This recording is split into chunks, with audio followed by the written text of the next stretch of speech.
Yo, welcome to the show. It's Boston's Banter with Frank the Bank and Keith KLava. You know the answer. Talking sports, breaking down the play so raw. From the Celtics to the Sox, we giving you the score. Catch the vibe, we coming live. Filling up your feed, let the passion thrive. Every dunk, every run, we analyze the moves. Shout out to the fans, feel the rhythm and grooves. From Gillette to the Garden, we ain't missing a beat. Frank and KLava bring the fire, can't accept defeat. What up, what up, what up? Welcome back to Boston's Banter, where the sports are wicked and the banter is pissa. I'm your host, Frank the Bank. With me, as always, is Keith KLava, LaCava. What's going on, Don Brote? Nothing much. Talabroa Hufanga. Oh my lords, that's crazy. Anyways, let's jump right into the Wicked Pissah news. We got a lot to talk about tonight. Yes, sir, Frankie. We don't got any notable NBA news that happened this past week, but I'm going to have you get right into the Red Sox update. We gotta give them applause, right? I mean, that's right. They've been killing it. Let's be real. 60 and 51 overall now. Yep. You gotta love that. They're 25 and 29 at Fenway, which you don't like that. You want to see them killing it at home. But on the road, they're 35 and 22, 13 games over 500 on the road is awesome, dude. So let's get right into it. A 4-3 loss to the A's last week. That was just a rough game, unfortunately. It was just couldn't get the comeback. We tried to get interest in there. We were down 3 late in the game, but we ended up cutting it to 1, but couldn't come back there. But then 4-2 win versus the A's. Went into extra innings. Again, we scored 2 in the 10th there. 2-run homer from Montecero. Just killing it, dude. He was on base 4 times in this game. They're just all playing so good. It's nuts at this point, right? 5-4 win against the A's. Again, down 1 going into the 8th. Scored 2, take the lead, never look back. Then you look at the Dodgers series. You're thinking, man, you got to go to L.A., play in L.A., 2-time defending World Series champions. Yeah, they kill them 9-4. They were down 4-3 going in the 7th. They scored 5 in the 7th, 1 in the 9th.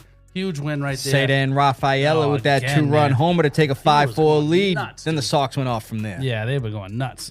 Red Sox again next night against Dodgers. 3-2 win. That was a great game. A good, solid win. Rafaela with another home run in that one. He's been killing it, dude. He had like 3 in the last couple games, or even 4. I don't even know. It's been nuts. And then the last game of that Dodgers series, dude, 8-4 win. You gotta love that. But a lot going on here, dude. First game this season where we hit 4 home runs. Yeah. And then we had 3 in the 3rd inning. In the 3rd inning, 2 back-to-back, and then Yoshida right after Contreras. Unreal, dude. Everyone's just playing their pot right now. It's been nuts. I mean, again, 14-1. In the last 15 games on the road. That's right. It's just unheard of, dude. But why don't we jump over to some Red Sox trades? They were like heavy players in the trade deadline this year, right? Man. So a lot of trades happened, obviously, at the trade deadline. The Sox have made 3 moves of their own. We're going to break them down real quick. Red Sox acquired 3-time All-Star catcher Adley Rutschman from the Orioles for 3 top 5 prospects, including right-handed pitcher prospect Anthony Ayenson, and they traded catcher Carlos Narvaez. Yep. Red Sox also acquired speedy outfielder Eli White from the Braves for right-handed pitcher Tyler Uberstein, if I said that correctly. And lastly, they acquired left-handed pitcher reliever Eric Miller from the Giants for a 2021 number 4 overall pick, Marcelo Mayer. Yeah, it was tough to see him go. I mean, because you have high hopes for him, but it just hasn't panned out so far. But he's such a high pick for us, and you don't like to see that. But I thought the Rutschman trade was unbelievable. Oh, I love that right there. 3-time All-Star. Dude. Yep. Like, this kid has all the potential in the world, and you take him from the Orioles. I know we gave up prospects, but you can't hang your hat on prospects. They're unproven. You never know. Absolutely. I mean, so far Mayer's been a bust, right? Like, he was a really high prospect for us. But again, we had one of the worst catching OPS in the league. So like 25th or 26th in the league, and catchers being on base, so it's like that move had to be made. Yeah, it's great. This kid's an unbelievable talent. So love that. Yeah, that's huge. But Frankie, like I said, there was a lot of trades that happened throughout the MLB at the trade deadline. We're not going to break them all down, but there was one major one where kind of out of nowhere, and I couldn't believe that these guys made a move for him. How can they afford him? Yeah, so that's everyone's talking about this. It's crazy. Let's break it down. So the Dodgers acquired 2-time Cy Young winner Tariq Skubal from the Tigers for outfielders Zahir Hope and right-handed pitchers River Ryan and Brady Smith. And like I said, unbelievable for LA coming off back-to-back World Series championships, getting a player of his caliber. Cy Young. I mean, come on. This kid is unreal. Skubal's unreal. This is an insane trade. A lot of people are just mad at this point. They're like, the Dodgers are going to win again. We already had the Dodgers as our favorite. That's what I mean. Never mind getting 2-time Cy Young award winner like this. They panicked in the Red Sox series, like, we got to get some pitching. This kid's unreal, too. So it's like, that's just crazy to me. Yeah, There's a lot of talk about, like, there's got to be a salary cap. There's got to be some sort of, because these guys are just loaded up top to bottom, dude. They got like $1 billion in player salaries. It is unbelievable to look at. Like, the Dodgers, again, there's some people that argue, like, well, the second highest, team, salaried out team is the Mets, and the Mets are terrible. Yeah. They didn't make the playoffs last year. They're playing terrible this year. So it's not always about that, but it just it does seem a little unfair. Dude, this team is a literally walking all-star team. And they've been on a slump lately, the Dodgers. So they're like, they need some pitching help. Let's go get the 2-time Cy Young winner. This kid is unreal, dude. I can't even the Dodgers are just stacked. Yeah, it's crazy, bro. Nuts. Yes, sir. But Frankie, we got a bit of NFL news we got to bring up, brother. We do. And actually, we're going to start with somebody who was a former player of ours, man, retiring at a young age. Young. That whole draft class minus Drake May sucked. Oh, yeah. I mean, Drake May had, made up the difference there, but everybody else has been terrible. So Saints wide receiver, also, like I said, former Patriots 2024 second-round pick, Jalen Polk has retired from the NFL at 24 years old. He only played one NFL season for the Pats in 2024, where he had 12 catches for 87 yards and two touchdowns. TDs out of the 12 catches, though. In 15 games. He was then traded to the Saints last offseason, but placed on season-ending IR with the shoulder injury. And very surprising retirement, like I said. That whole crazy. Pats 2024 draft class, and I'm going to say it again, minus Drake May, was a complete show, bro. It's been bad. The guy, he was, probably going to be on a practice squad, maybe getting cut from the Saints, considering all the wide receivers they got over there, especially drafting Jordan Tyson in the first round. In college. I mean, you got to obviously get out there and do some stuff. You got to get in there and get it done. But I don't know. I kind of had high hopes for him, honestly. I did too, man. I really did. I thought he could be something. Calling it a career, 24 years old, bro. Good for him, I guess. And then, Frankie, with it being training camp, obviously the guys are out there practicing hard in the heat and everything. We got a lot of notable injuries I got to bring up real quick. Ton of injuries. Some guys are going to be out for the season. Yeah. So, Chiefs rookie wide receiver Cyrus Allen was carted off the field this past Saturday with what was revealed to be a shin bruise. The 5th-round pick has been having a strong start to camp, and luckily nothing was broken, so the Chiefs, they dodge a bullet there. Bills safety C.J. Gardner-Johnson suffered a low calf strain this past Saturday. Looked worse than what it was. He had to be helped off the field, but avoided serious injury. And it's undetermined how long he will miss. Saints starting defensive tackle Brian Breesy suffered a torn ACL this past Wednesday, ending his season. Now the Saints got to look to replace him. 49ers running back Jordan James suffered a rib fracture. It's to be determined how much time he'll miss. And like I said, Frank, or actually like we said, keep an eye on rookie Kalen Black. Yeah. Bengals starting defensive end Shamar Stewart suffered a hyperextended knee this past Wednesday. It looked way worse than what it was, but the hyperextended knee is best case scenario, and again, to be determined how long he'll be out. 49ers wide receiver Ricky Pearsall is expected to undergo season-ending surgery on his PCL that has been an issue since last season. He's expected to make a full recovery. Only 9 games played last season, so the 49ers hope to get him back to full strength for the 2027 season. And Frankie, Bears newly signed safety Kobe Bryant. Kobe suffered a hyperextended knee, a bone bruise, and a small fracture. No surgery is needed, but he will be out 8 to 10 weeks. He just signed a 3-year, $40 million deal with Chicago this past offseason. And Falcons' first-round pick last year, Jalen Walker. It's believed that he tore his ACL, and it's looking like he might miss his second season. That's crazy. Yes, sir. And then, Frankie, I'm going to bring up some of the extensions we had from this past week. We had some big ones, actually. Oh, yeah, absolutely. So the Browns signed 5-time Pro Bowl cornerback Denzel Ward to a 2-year, $62.2 million extension with $52.3 million guaranteed, making him the highest paid defensive back in NFL history for the second time in his career, Frankie. Wow. But the Browns didn't stop locking down members of their secondary there. They also signed safety Grant Delpit to a 3-year, $48 million extension with $35 million guaranteed. Saints signed wide receiver Chris Olave to a 4-year, $132 million extension. Absolutely. With $90 million guaranteed. And with all this trade speculation, Olave gets locked in with New Orleans for the foreseeable future. They got a good, him and Jordan Tyson, that's a good one too, right there. It is. Absolutely. They're gonna be pretty special this year, I think. Falcons signed 2-time Pro Bowl running back Bijan Robinson to a 3-year, $75 million extension with $51 million guaranteed and $37 million at signing. Nasty, dude. He's so good. Ravens signed 2-time Pro Bowl wide receiver Zay Flowers to a 4-year, big deal, $140 million extension with $108 million guaranteed. That's Boston College, baby. That's crazy, man. He's a good player. He's a good player. They had to lock him down, You don't have the numbers as like some of these other guys, but He gets it done out there when he's vital on that team for sure. Yeah, Lamar loves him. We got some notable moves from this past week, man. We got a few reunions too. So with the 49ers dealing with the Ricky Pearsall injury, and actually Christian Kirk is dealing with an injury. Yeah, I saw that The too. 49ers have brought back wide receiver Deebo Samuel on a 1-year, $7 million deal. You know, after spending his first 6 years in San Fran, he was traded to the Commanders last offseason. And in 16 games last year, he had 72 catches for 727 yards and 6 total TDs. So Deebo's back in the Bay. He knows the playbook. He knows what he's doing. He's a good player, dude. You know what I mean? When he stays healthy, he's very versatile out there. And then, Frankie, we got another reunion here. Yep. The Texans signed defensive end Jadeveon Clowney to a 1-year deal. He returns to the team that drafted him number 1 overall in the 2014 draft and spent 5 seasons there. He had 8.5 sacks last season with Dallas, and he gets added to an already nasty defensive line, defense bro. is stacked. Unbelievable. Stacked. And the Lions signed linebacker Devin White to a 1-year deal. The one-time Super Bowl champ with the Bucs spent last season with the Raiders, man. He actually had 178 total tackles. Nasty. I don't know why people don't sign him no more. Speedy too, man. For a linebacker, he was bro. An animal when he was on the Bucs. He was great last year. Absolutely, man. They got a good pickup there. I know. I like Devin White a lot. And Frankie, last week, you know, we talked about the whole Tony Romo thing, getting arrested for the OWI. Didn't sound like he was in too much trouble, but I guess we were wrong, bro. So according to reports, CBS has put Tony Romo on leave and out of his analyst role until further notice. Now, the body cam surfaced this past week, and aside from all the jokes and memes, CBS felt it was necessary to put the former quarterback on leave. And Frankie, actually, I heard they have a replacement in mind. I think they call that guy Roni Tomo. Yeah, that looks like him. Looks like Roni. Yeah, so we'll see what happens with Tony Romo over there, Frankie. Smarten up.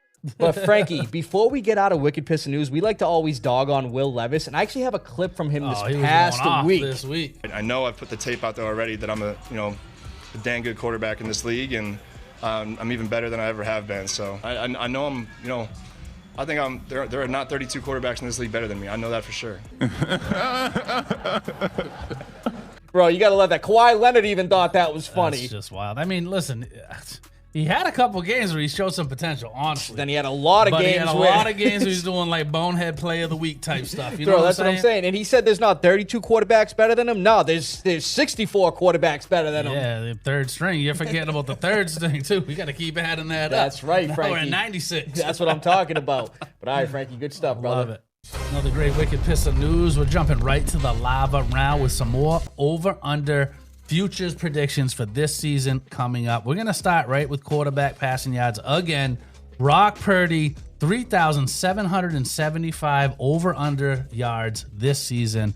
I mean, what are you going with here, Keith? Yeah, Frankie, I'm going to be taking the over here. You got it, right? This seems pretty easy. You know what I'm saying, bro? Now, Purdy fell well short of this mark this past season due to him playing in only 9 games, dealing with repeated turf toe injury. Yeah. Now, the previous 2 seasons before last season, he threw for 3,864 in 2024 and 4,280 in 2023. So if he plays in at least 15 games, I could see him clear this mark easily, like you just said. This is easy. And the only thing that concerns me, though, Frankie, is the health of his playmakers. Pearsall's already out for the season. Christian Kirk and rookie wide receiver Dazon Stribling are dealing with injuries. His star tight end George Kittle is battling back from a torn Achilles, and newly signed Mike Evans, who should be great for this offense, has even dealt with injuries and is up there in age. But with all those guys, and of course CMC in the backfield, and a top 1,000 of them right there. That's what I'm saying. In a top 10 easy schedule and in a pass-aggressive Kyle Shanahan run offense, like I said, Purdy easily has the potential to clear this mark. This seems like an easy one to me too. Again, all these, it depends on health, right? You can't get injured. Right. But if he stays healthy, this is easy money, I feel like. This seems too low. Mike Evans, animal. He had, 11 straight seasons with 1,000 yards one year. Those over the years. He only missed that once, right? Last year. It was his first time when he got injured. That's what I'm saying. So he had 11 straight years of 1,000 yards. I mean, Debo, you just said it, 700-something yards last year. So he's back in the mix. CMC seems to be fully healthy right now, knock on wood.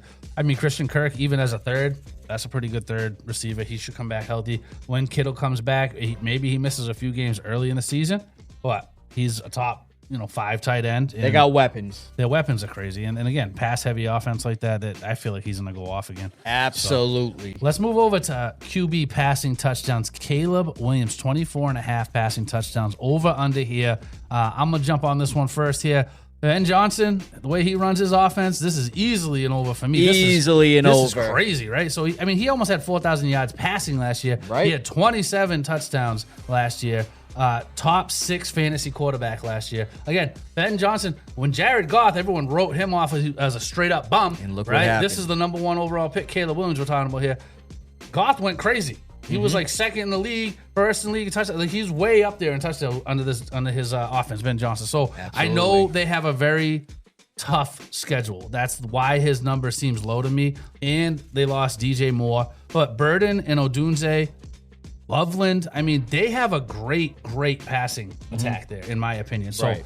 I'm easily taking the over here. I think he might get 30 this year. I mean, that's what I'm running with. I agree, Frankie. And all we've seen is progression from Caleb Williams his first 2 years in the league. I mean, obviously, his rookie year, he didn't make the playoffs. And then last year, leading Chicago to the divisional round, and they lost in overtime to the Rams. He threw 20 touchdowns his rookie year, and then he threw 27, like you said, this past season. Even going from 3,541 pass yards to almost 4,000, like you said. Yeah. His development and growth are very apparent. And in his second year with head coach Ben Johnson, I only see the numbers going up. This is going to be his third year. That's usually when they take that Right. next step in the third year in the NFL. So, Right. I mean, to me, it's a no-brainer. And they lost DJ Moore, but he still got weapons over there. I think Luther Burden's going to be taking that jump. I think Roma Dunze, nasty. him and Caleb Williams do have a good chemistry. Of course. Colston Loveland's a went dog. nuts. Cole They have Kmet's even. Kmet, too. That's what I'm Yeah, saying. yeah. And you got a complimentary receiving back in DeAndre Swift. catches a lot of balls, too. So I'm saying easy over, bro. I like the over on that one. The one thing I just got to say with Caleb, though, he's got to stop with those crazy miracle bullshit throws. Hey, it worked. He went off at the end of last That's season what I'm in saying. the playoffs, too. You called it. So That's right. Let's jump over to rushing yards. So we got Bill, JCM, Ja'Cory Krosky Merritt, LOL. 600 yards, rushing yards, over under 600.5 rushing yards. He had 805 last year. Where do you got him going? Yeah, Frankie, I'm taking the over here. Okay. Now, similar to the Jeremiah Love scenario, JCM is in somewhat of a crowded backfield that now includes former Buccaneer Rashad White, but he's not projected 900-plus rush yards and was actually in the same boat last season that also included Deebo Samuel getting rush opportunities in that Washington offense. Now, last season, he rushed for 805 yards, like you just said, on 175 carries in 17 games. And with this mark of 600.5 over a 17-game season, that requires just 35.3 rush yards per game, which is well below his 47.4 rush yards per game this past season. And I see this being over, especially driven by his efficiency and early down roll. The kid ran hard last season, even getting praise from Tom Brady. Yeah, I saw that. I mean, to me, I'm kind of leaning the under here, honestly. And a few reasons why. They drafted Katron Allen this year. You don't usually do that if you have a running back that you love. Rashad White was signed, and then they just went out and signed Jerome Ford, too, from the Browns. So it's like, why are you adding so much if you already have a running back? To me, and he fell off hard at the end of the last year. He had 4 fumbles on those 175 rushes. You got to clean that up. You can't be fumbling like that. So, I mean, to me, if I had to bet this, I would lean the under. The number, again, seems low for what he did last year, but that is a super crowded backfield. If they're playing from behind, he's not going to be on the field. Again, they signed 2 new running backs that were both pretty good running backs, and they drafted one. So, I mean, to me, I'm going to go under on that one. Yeah, I mean, like I said, I thought he had a lot of potential, especially going into his rookie season. He was kind of overlooked. And obviously, they thought Brian Robinson was going to be there, but he showcased some talent, man. He had flashes. He definitely had some flashes, but we'll see what happens with that, bro. Hopefully, I'm wrong, but I'm not going to bet this either way. But if I had to, I would take the under just because of the crowdedness of the backfield. And yeah, I agree. Rashad White's not a bad running back. I know he's more of a catching back, but he can run too. So let's move over to rushing touchdowns. David Montgomery, 7.5 over under. I mean, this seems like a no-brainer on the over, right? I mean, over 7.5 seems like. No, they had 13 last year. We already talked about this bro. last week. It's like he was top 15 last year, and he was in a complete split last year. 219 carries last year, splitting with Jahmyr Gibbs. I mean, this kid's easily going to go over this, in my opinion. This is in an offense that likes to run, let their defense do what they do. You know what I mean? Get him in a good field position. Exactly. So it's going to be very favorable, run-heavy game script, and let the defense just hold teams too, in my opinion. So I think this is great. They revamped that offensive line a bit too. This is a no-brainer for me. Oh, no-brainer. This should be double-digit touchdowns. No-brainer. That's one thing with the Texans O-line, man. They were kind of the last few seasons, and they revamped it fully. Montgomery being with the Texans now gives him even greater chances to hit the over on this projection. He's either hit the 7-touchdown mark or easily cleared it in 5 of the 7 seasons he's played. He had 8 touchdowns this past season, and that was with a loaded offense like you were just talking about. And he rushed for 12 touchdowns in 2024, and that was with him missing 3 games, and even had 13 in 2023, Frankie. 2023. That's why I was talking about 13. Yeah. He had 158 carries this past season. I see that number going up, even regardless of Houston still having a guy who had 196 carries last season in Woody Marks. But, Marks will get his opportunities, but Montgomery is the clear-cut lead back. Now, with his skill set of breaking tackles and gaining yards after contact, he truly fits the Texans' run scheme on early downs and on the goal line, man. He has fresh legs, too. Think about it. He was in an offense with Jahmyr Gibbs, man. He wasn't getting the bulk of the load. It's all day. This is going to be an easy one. They finally beefed up that O-line. That was the most important thing, Frankie. Absolutely. That's going to be an easy one. Absolutely. So, let's move over to the wide receivers. So DJ Moore, on a new team this year, hopefully getting,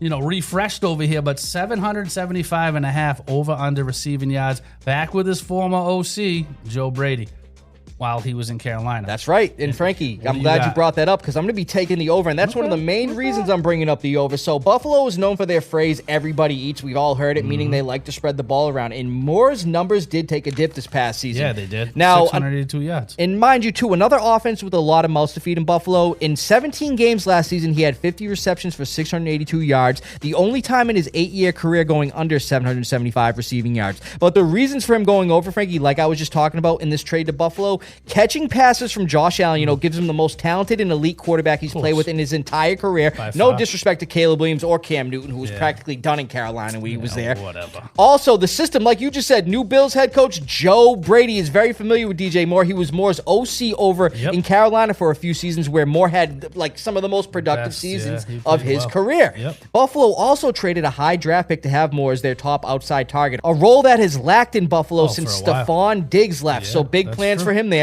And lastly, his durability is great. He's played in 17 games the last 5 seasons. So I see a big bounce back for DJ Moore in Buffalo. I just hope he does nothing against the Patriots. Right, yeah. I mean, I'm actually leaning under on this one, too. What? I'm leaning under on this one. I mean, again, he was almost 100 yards last year in a Ben Johnson offense. You know what I mean? Like, that, to me, is an offense that you look at, again, what Jared Goff did when Ben Johnson was there. To me, and Caleb Williams had almost 4,000 yards last year. This kid didn't even make 700 of it, right? So you look at this Buffalo team, they like to run a lot. I mean, James Cook had leader in rushing yards last year. I'm saying, so he went crazy.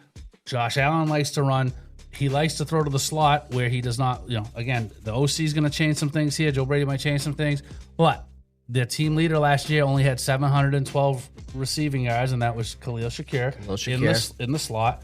They have 2 very good tight ends that need to eat. Kincaid and Dawson Knox. So they have, to me, again, if I had to bet, I'm going to take the under here. It's not a bet I would probably play, one way or another. I don't like taking unders, but if someone said, hey, pick one, I'm picking the under just for those reasons. And again, he's not getting any younger. But again, in that offense, and where he plays, there's a lot of snow. There's different things going on. To me, I'm going under here. One thing I just look at, though, like I said, man, this is the first time last season he went under that yard mark, and he's playing now with one of the best quarterbacks that he's had in his whole career. Oh, there's no argument there. Josh Allen's nasty. So we'll see. That one's going to be a close one. I mean, that's a tough one there. So that's a tough either number. way, bro. Let's stay with wide receivers. Let's go with a guy I just talked about a little while ago, rookie Jordan Tyson on his touchdowns, 3.5 touchdowns. I mean, that seems surprising low to me. I mean, I'm taking the over. Yeah, I'm taking the over here. I mean, I got a bunch of overs on this week. Yeah, no, that's all right. I mean, as a freshman in Colorado, he had 4 touchdowns. He transferred to Arizona State. He had 10 as a sophomore, 8 as a junior. It just seems like this is way too low. I mean, 8th overall pick. I'm thinking 5 to 7 touchdowns very easily for him. Yeah. You're in a Kellen Moore motion-heavy system. That's what I'm saying. Where this kid's gonna, projections have him at the 7 to 8 touchdown mark. Yep. And if he stays healthy, I feel like him and Olave are going to eat this year. Oh, absolutely, Frankie. The Saints are going to have big plans for this kid this season. Now, like you were talking about, his draft capital being selected by the Saints with the 8th overall pick signals an immediate every down and prominent role in the offense. Now, according to coaches and scouts, he has elite route running and displays strong separation skills and quick footwork near the pylon. I'm also hearing he's been having a hell of a connection with quarterback Tyler Show in training camp. He's going to be good, dude. Also, being alongside Chris Olave should give him favorable single coverage matchups that can potentially turn into scoring opportunities. Offense is going to be really good this year. If everyone can stay healthy, that offense is going to be good. And like you talked about, and if you look at his last 2 years of college at Arizona State, he scored an 18 total touchdowns, and that was even with some missed games. This kid's got a knack for the end zone, and I see him having a solid rookie year in New Orleans, Frankie. Oh, this is all day. I mean, he's going to be in motion a lot, and his footwork's great. He's going to be nasty. Absolutely, man. Got high hopes for him over there. I do, too. I think he's great, so... Let's move over to tight end. Tyler Warren, 750 yards over, under. Last year, he went over this number. I mean, easily. He was 67 yards more to be exact, but 817 yards last year. What are you thinking here? Which was a rookie record, by the way, for tight ends for them. There you go. So what are you thinking on there? Yeah, so Frankie, I'm actually going to take the over here. You got to take the over. I'm taking over too. Now, there's two ways you could go with this projection, regardless of him surpassing this mark last season, but I'm taking the over because I love this dude's skill set and versatility. Hell, if we were talking overall yards in general, he'd easily clear this mark. You know, they line him up at tight end, wide receiver, running back, and I've even seen him in quarterback formations. Now, like I said, I'm taking the over with the expectation that quarterback Daniel Jones plays every game.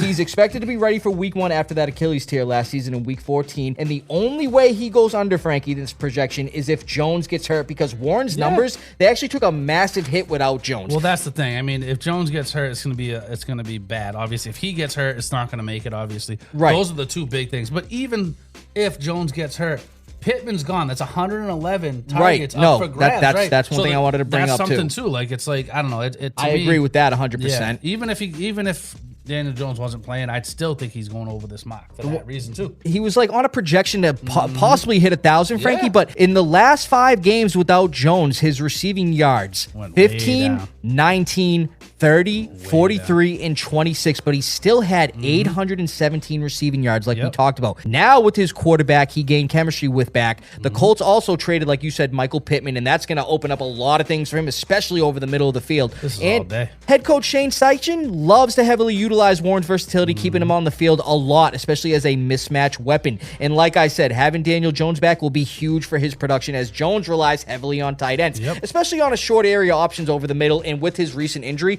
I'm sure he wouldn't mind dumping it down to him to get some extra yards here and there. Listen, so many targets up for grabs. I mean, this is going to be their number 1 receiver. Going to have a productive season. As a tight end. I mean, let's be real. Right. He's going to be really good this year. With any tight ends that had over 100 targets last year, he led the league with yards after catch at 6.2. That's what I'm saying. So he had over 100 targets last year himself. I think that's going to easily go over. He's only going to get better, bro. Yeah, this kid's nasty. So nasty. Easily over on that one. So, Frankie, good stuff in the lava round, man. I like those over-unders, man. And next week, we getting into fantasy talk. It's time, dude. Can't wait. Quarterbacks, yes, baby. Well, let's go. Another great show, lava round. I mean, fantasy's right around the corner. Right around the corner, bro. Some people are already drafting teams. I know, that's wild. So exciting. This time of year, it's like Christmas to me. I love it. Let's go. But thank you guys for liking and subscribing. Who is it? License and registration. What? Huh? We're not driving. How can you ask for our license and license and registration, please? Oh my gosh. Like, there you go, buddy. You know how fast you were going? I mean, how fast? How fast we're going? I didn't think we did the show like that fast. I mean, not like we're going 65 miles an hour or something. 63. Frank, these dudes are confusing the out of me. Can you break it down what it is this week? You know what it is, dude. Super Troopers 3 is coming out this week.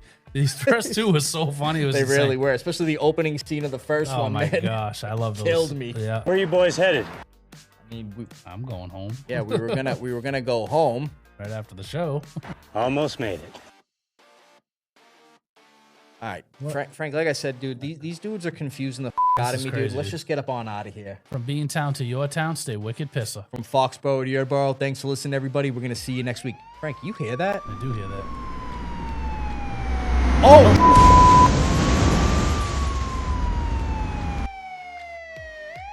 Farva, what the